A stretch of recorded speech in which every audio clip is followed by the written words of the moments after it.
My mother passed away when I was about 6 years old. My father brought me up alone, but we never had a close father-son relationship. We never bonded over anything. My father used to work from home. Most of the time he would be in his office. I would spend time all by myself in my room or a few hours in the afternoon with the neighboring kids. The only time we would actually meet was when we had breakfast or dinner. We would rarely talk. We only spoke once in a while as we lived in the same house. After my mother's death, I noticed my father's health had begun to deteriorate. He soon had dark circles under his eyes, he gained some bad weight, and his posture worsened day by day. When I was just a kid, I couldn't really understand anything, but as I aged, I assumed my father was depressed. He was disheartened after his wife passed away. However, at the same time, I remember when my mother was alive, my parents would fight all the time. It felt as if they hated each other back then. My mother would often sleep with me in my room, and my father would stay locked up in the bedroom. Whatever the matter was, I assumed that my father regretted his behavior. He couldn't bear the fact that there was no way he could change things now. There was no way he could make things better. When I turned 18, I decided to attend college abroad. I moved to my college campus and began my first year there. Just around the time for summer vacation, my father called me. I had only spoken to him a few times since I left the house. He asked me to come over for summer and stay with him. I agreed and I went back to my hometown for the summer. When I reached home, I found my father in a horrible condition. He was terribly sick and barely able to walk. He told me he was having insomnia and felt immensely weak and had severe shoulder pains. He couldn't even get up to make food for himself. There was an elderly lady who lived next door. She was kind enough to bring dinner to my father for the past week. "Father, why hadn't you called me earlier?" "Son, I didn't want to burden you. I can't sleep. I've been smelling this fishy, nasty smell all the time. It's ruined my appetite. I've become weak. Perhaps my time has come." I could see that my father was probably right. He needed treatment immediately. I couldn't point out what exactly was causing him to fall ill, but if things went on like this, I'd lose the only family I had. The next day, I took my father to the doctor's office. After a checkup, the doctor called me into his room. He had a confused look on his face. He told me that my father's health was fine. The only issue he was having was from lack of sleep and an improper diet that was making him weak. But what was puzzling was that my father's weight had shockingly doubled. He was double the weight he should have been. It was because of this reason that he was unable to stand up straight.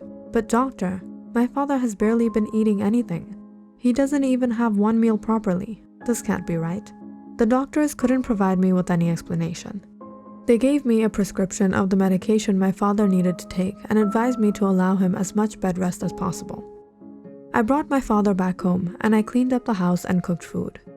I had forgotten to pick up the medication from the pharmacy on the way back.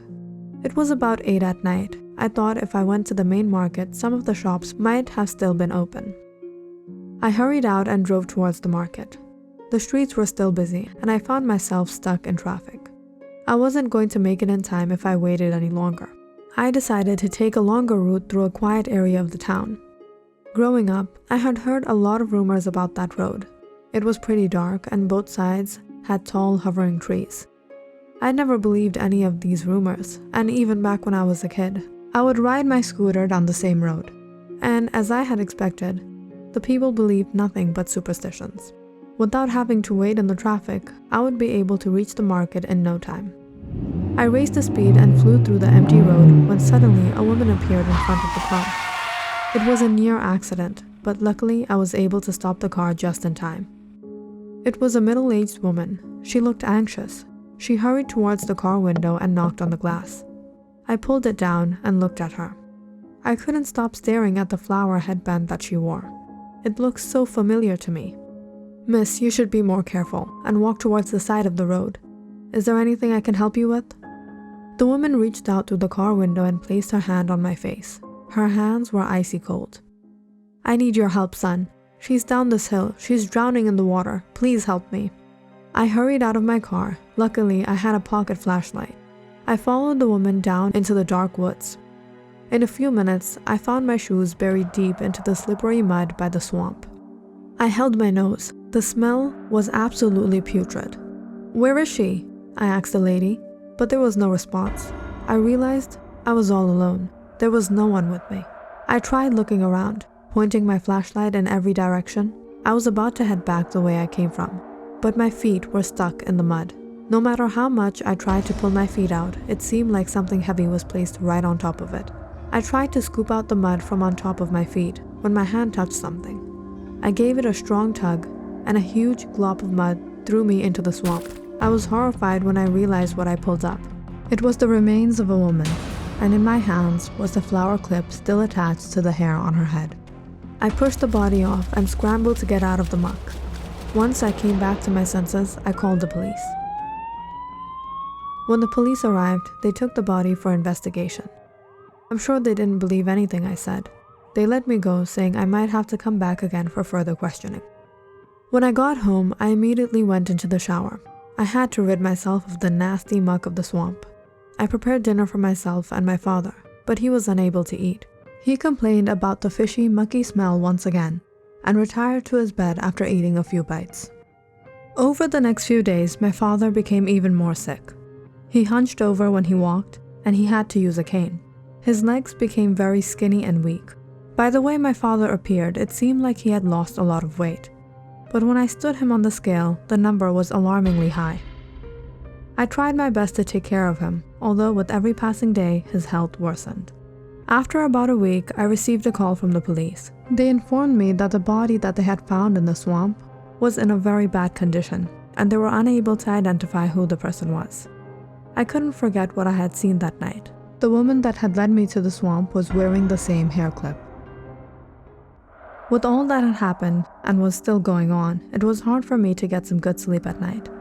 One night, I suddenly woke up. I decided to go check on my father. When I walked by my father's room, I heard a murmur. My father was talking in his sleep. "Get off of me! Let me go!" I slowly opened the door to check if everything was fine. There I saw my father sitting on the edge of the bed. He was speaking to himself in the mirror. But what I saw in the reflection sent chills down my spine. It was a body covered in mud, weed, and vines, lumped over his shoulder. "Father!" I yelled out and barged into the room. My father tried to get up from the bed, but his legs failed him and he fell to the ground, clutching onto his chest. My father had suffered a stroke. Half of his body became paralyzed. He was unable to talk or move around. Almost every time I went to meet him, he would be seated lopsided on his wheelchair, with his head hanging to one side. He spent his last days at the hospital where he died. Growing up, I hadn't known any of my relatives. After my mother died, my father rarely invited any guests over. The day of the funeral, it was just me and my father in his coffin. After all that had happened, I couldn't think straight anymore. I stood there standing in front of my father. I closed my eyes and remembered the few memories I had with him. I felt a breeze blow on my face, and suddenly it began to rain heavily. When I turned to head back home, I caught a glimpse of a woman standing nearby. When I gave her a second look, I became nervous. It was the same woman from that night. I stood there frozen, as the rain soaked my hair and my clothes. I stared at the woman just standing there looking at my father's coffin. She had the same flower in her hair.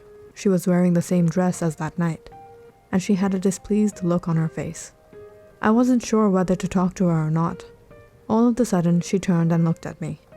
Her face broke into a smile as she walked my way. Once again, she held my face with her cold hands. "You've grown to be a good man, my son. Take care."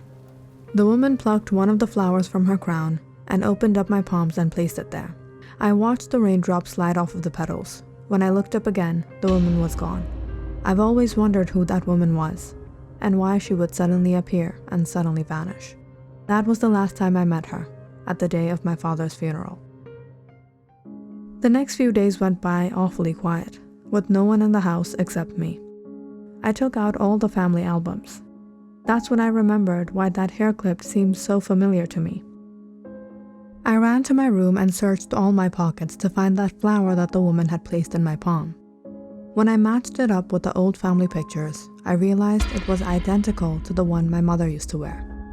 Could it have been her? No, that's ridiculous. She died many years ago.